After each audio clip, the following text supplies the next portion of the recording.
Are you home educating, but no one told you that it would be so difficult? Maybe you've heard that discovering your child's strengths is important, but how do you do that? And why is it important? Are you looking to ignite the spark in your home education environment? Who isn't?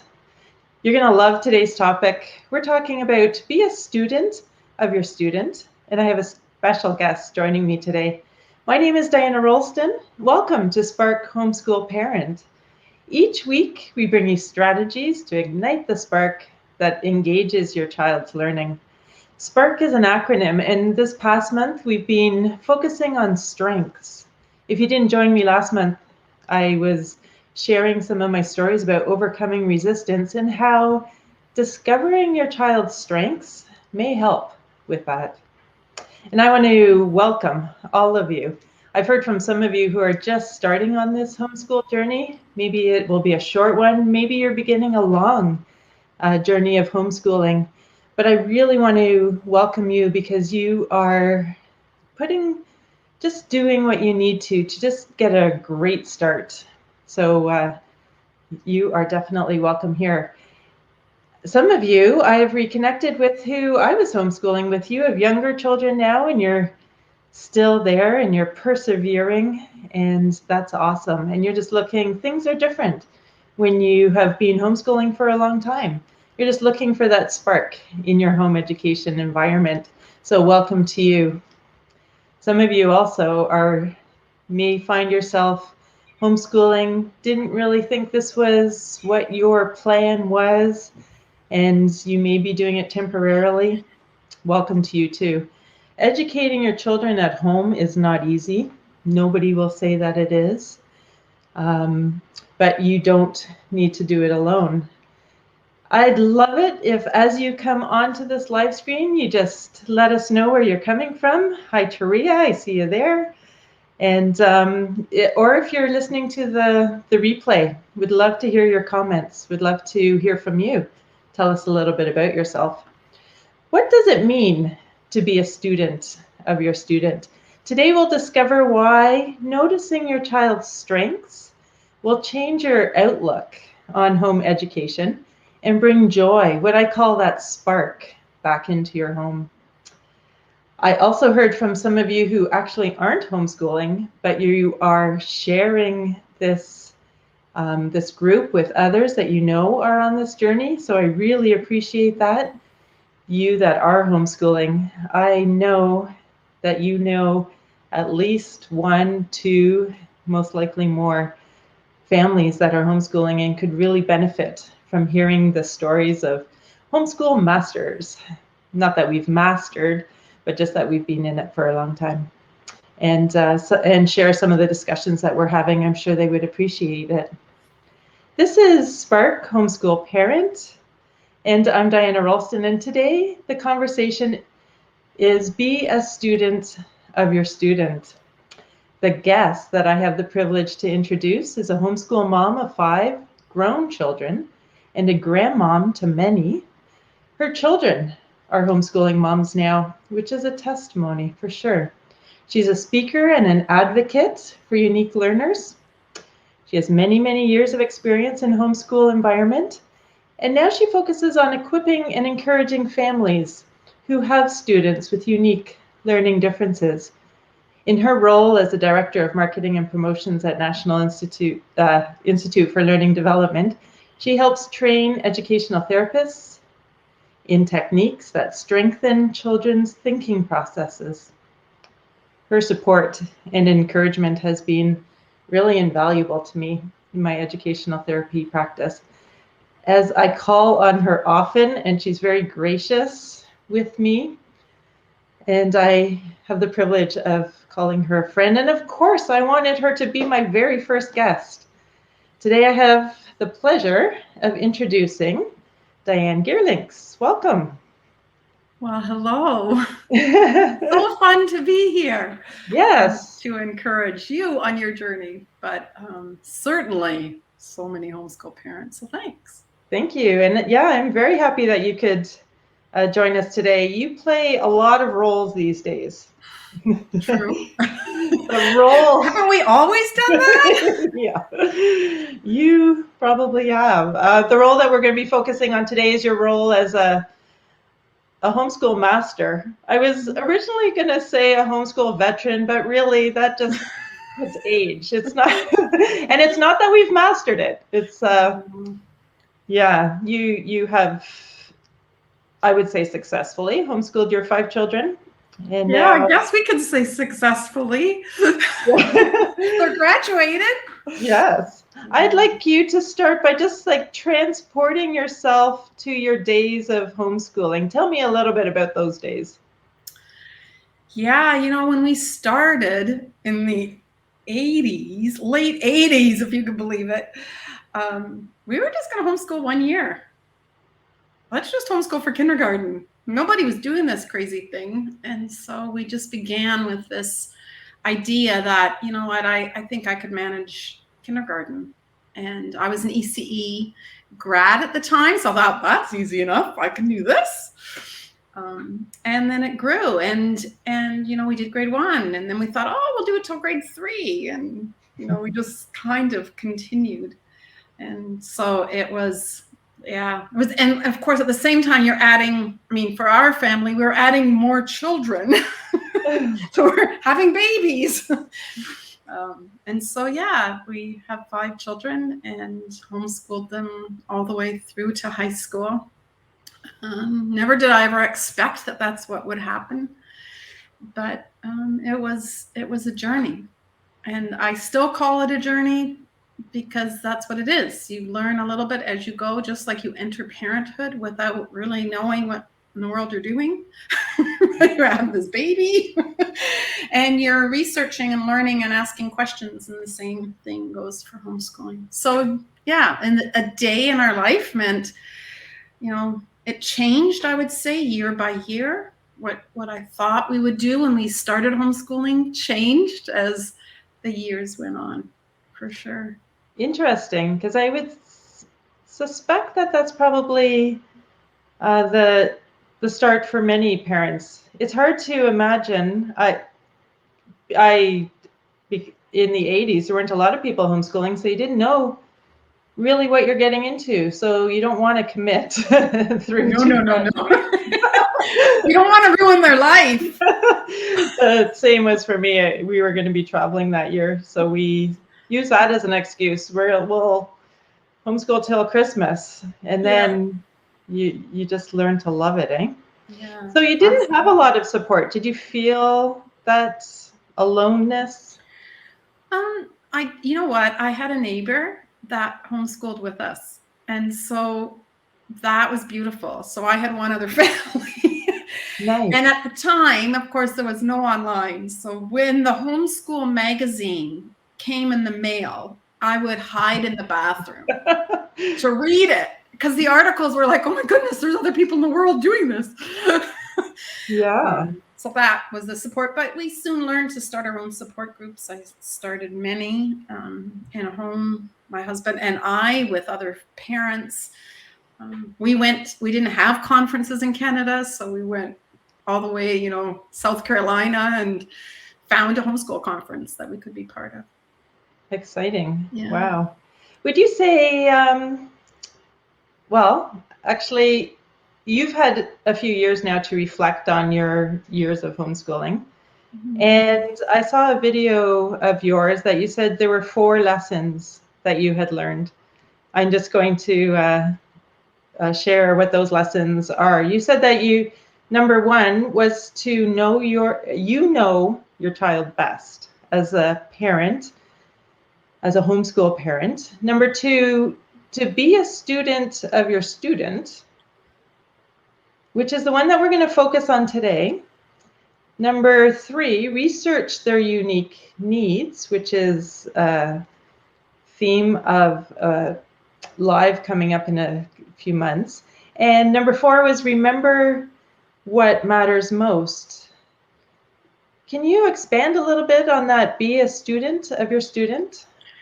Absolutely. I think that, I learned that saying after I finished homeschooling, but it so reflected the, you know, the thinking, the idea, it just so encompasses, like, you have to know your child. When I say first, you know your child best, I really believe that over and over as I consult with homeschool families. I really believe that mothers know their children. You've had them since the beginning. And so you ask the mother, what's your instinct? What do you think? But then as a mother of a homeschooling mom, I think you have to look at your student and say, what's unique about them and how can I reach this child? And I think we naturally do this. It's not, right? You learned even when they were like before school age, you watched them and you figured out when they needed their nap and what worked for you and what didn't work for everyone else. And, you know, what worked for everyone else might not work for you. And I think that as we homeschool, we have to continue that journey and not let the system or the ideas that we've had in our minds about what this is supposed to look like take over what our student really needs, which means really looking at what are their needs and how do they learn best. Really looking at your child to say, okay, so is it first thing in the morning? Do I start before they even have any free time? Let's get and do some of the actual lessons that I really feel that need to be done. Or are they best with letting them have some time and then bringing them in? So those sorts of really being flexible as a homeschool mom to say, what's going to work best for this student? And you had 5 children that you were educating at the same time. Maybe you can share some stories, because I'm thinking just of my 3.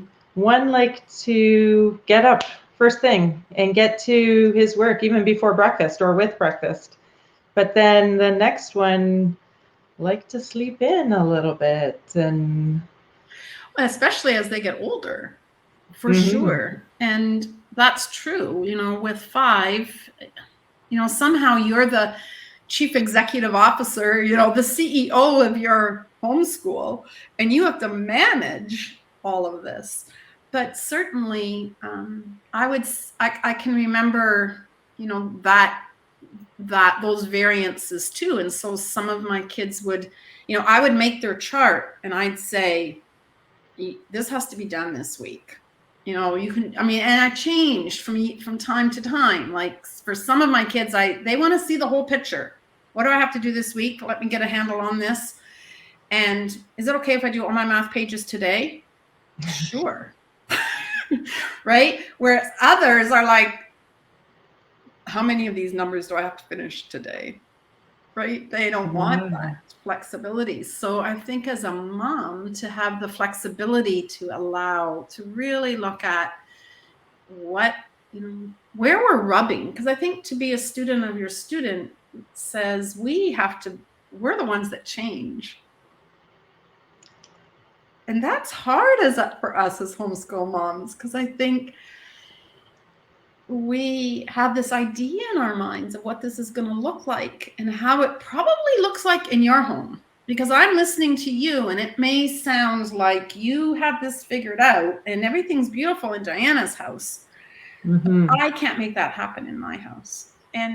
And then being able to say, or I want to do it just like you do, from what I hear you say, that doesn't work for us. No, that's a very important thing for families to remember. Virginia put in a comment that flexibility is so key, and it's not easy for a lot of us. A good point also is when we look around at other homeschool families, it does look like everybody has it together, doesn't it? I've shared that our family looked like that also when we were out, because that's what we enjoyed doing. We enjoyed being out. But then when we all came back into the home, then it wasn't always like that. I think that's an important thing to share and to let especially new homeschoolers know that. But yeah, flexibility for sure. And I would remember, when we would go to these homeschool conferences, and I was this new mom with nursing babies around me, with me at these conferences, and my little ones at home, and I'm frazzled, because I probably was. I'd listen to these speakers and I'd be just wowed, like, oh my goodness, like there's just no way I'm ever going to be able to do that, right? And then before you know it, I'm the speaker, and I'm reminding the people that are listening that just because I talk about these cool things we did, that was like, a handful of times in our life, not every single day. And you were homeschooling for a long time. A very long time. Yeah. Tell me, you often reference one of your children who steered you in the direction that you're spending a lot of your time now with unique learners, as you as you call them. Yeah. Maybe you could tell us a little bit about that child and his strengths and how that influenced his education. Yeah, so important. He was my youngest, and I had been homeschooling for a while. So, in my mind, you just add a new one and you give them the same kind of stuff you've done before, and this is just going to work. And it didn't. And so reading was really hard for him, and I just figured it was my fault because I probably just have too many children. I'm probably just not helping him, And then you realize that actually he's lived in a literate, rich world and home, and this should be easy, but it's hard. And so understanding his weaknesses at that point, but the whole time thinking, I'm not worrying about it because this kid he's amazing. Like, he would at age 3 ask my uncle, like I often share this story, my brother-in-law, his uncle, how many pounds of weight are on the wheels of your trailer? Ooh. Like, he would wonder and ask these amazing questions, and you knew that he was brilliant, right? It wasn't an intellectual challenge that he had as much as an understanding of reading. And in the end, it was, discovered that he had auditory processing challenges. But really then looking at those strengths, and I'm thinking all the way through, his strengths clearly are building and, hands-on, like mechanical things. And that was really the clue. He was 3. Turned out, he's then, grows into high school. He did some co-ops at auto mechanic shops. Like, that was his interest. And he graduated and went to college to be an airplane technician. And so that is, he's just finishing building his own house. So those were his strengths. And so focusing on them at the same time as addressing the weaknesses, of course, but really looking at what is this child so good at? And that is the same for all of our children. I would always look at, because I really believed that as they grew, they needed to find their niche. And that might be, I just didn't want my kids going to college or university just for the sake of it. Even then, they go and they switch because that's just our life. The way things are these days, they take one path and then they another path. And that's great. But I would always try to think about, what do they love? Do they love being outdoors? Do they love organizing? Looking at those strengths. So that's where this being a student of your student comes in. What do they love doing? And then finding an application for that. I love also that you're looking at strengths, not because we're educators, educating our children. You're not only looking at academic strengths and weaknesses, so much more to a person's strengths, and then encouraging them in those, as you did. Yeah, for absolutely sure. And that is part of homeschooling that sometimes gets neglected because we are so focused on getting a science book done. we're finishing, making sure we've got all the credits, right? That we're not looking at education as a door to the future. Yeah. And that's a good just introduction to our next month at Spark Homeschool Parent is we're looking at purpose. The P in Spark is purpose. Looking at the purpose of this homeschool journey, whether it's a long one or not. Tell me about your children now.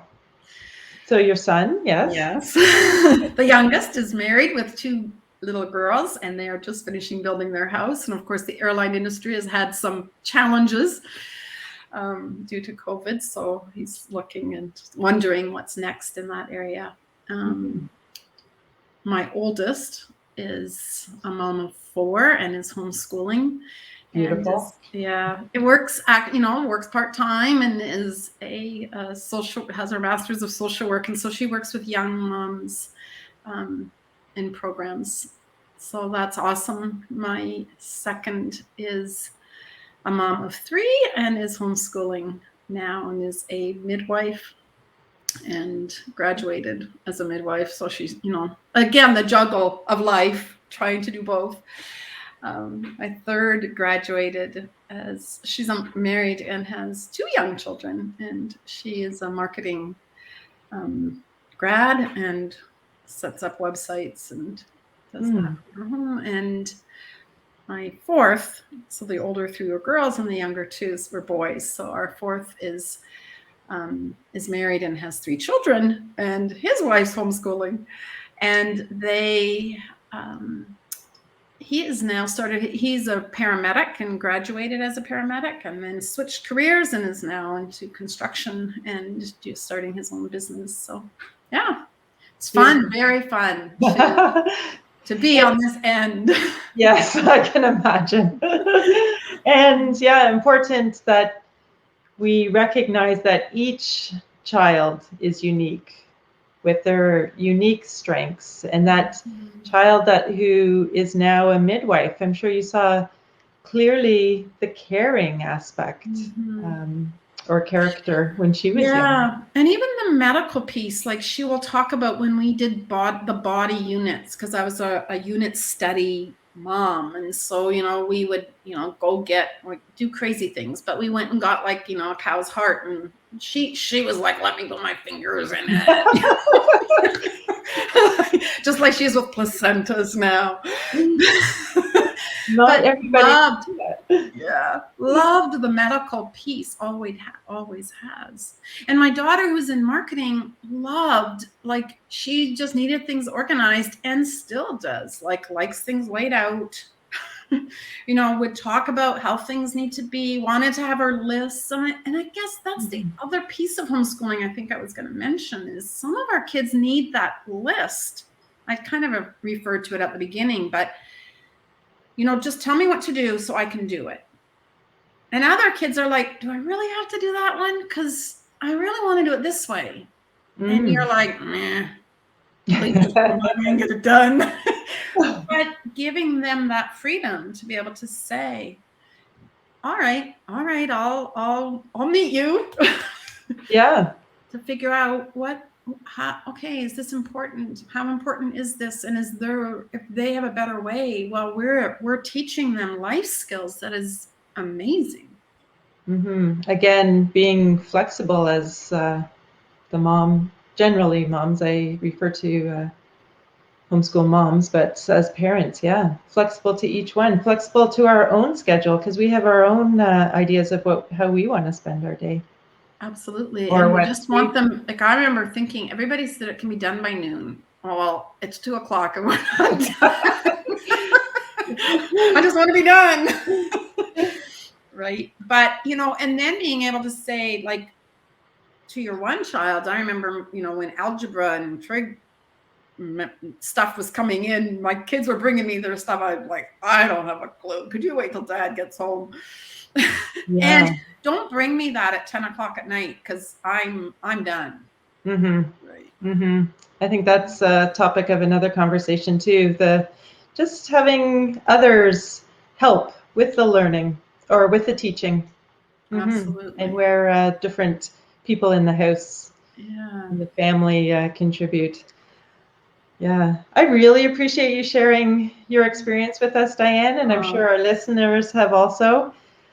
We You're could talk welcome. for hours, I'm sure. We have lots in common, and We yeah. do. Yeah. But if you wouldn't mind being a guest again, I'd love to continue the conversation. Sure. That sounds great. Well, it's And, a oh, privilege. sorry.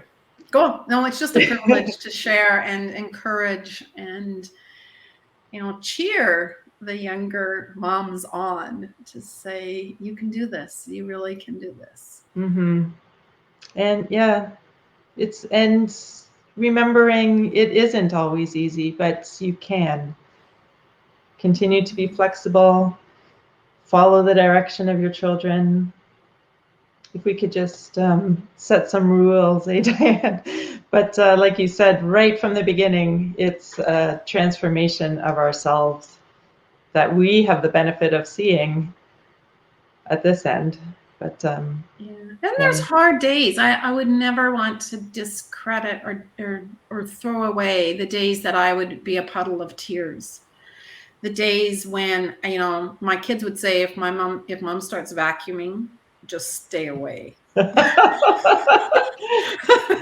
Right? It's like I might lose it, and so just let me go do something physical. And there's always vacuuming to be done.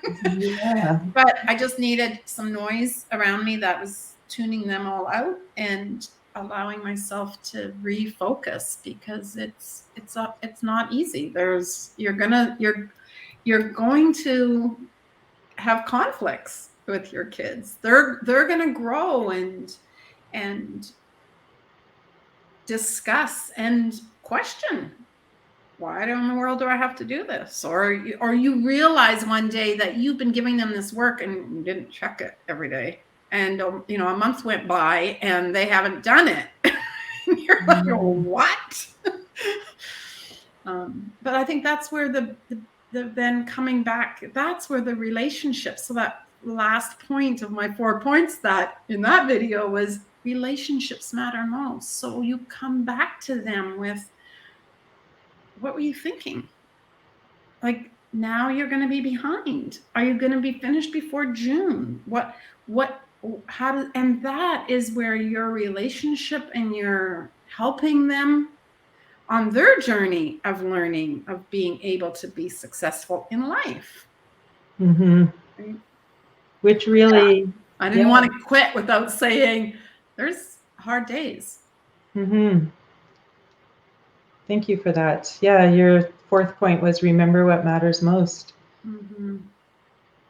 Remembering that the relationships that are for life. And hindsight's clear sight. I often will say that in my own talks, but it's easy for me to look back now, but it's also a privilege to look at my relationship with our children now and to be able to say it was really worth it. And the relationship with each other, when in the middle of it, you're like, they're going to kill each other. Right? Mm-hmm. They're so, they're with each other every day. But the beauty of watching that is really a real blessing. Yeah, that's a great, although I'd love to continue the conversation, that's a great place to end, Diane. Thank you so much. Okay, you're welcome. Bye now.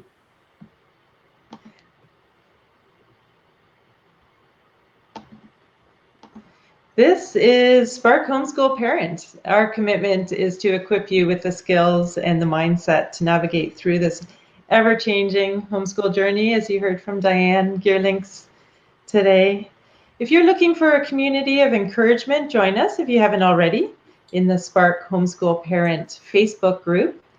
Next week, again, Facebook Live, Friday, 1 p.m., and we'll be starting our focus on purpose. Setting goals for yourself, setting goals for your children, setting goals for this homeschool journey, whether it's a long one for your family or if it's just temporary. Until next week, remember, as a homeschool parent, you can be the spark that ignites your child's learning.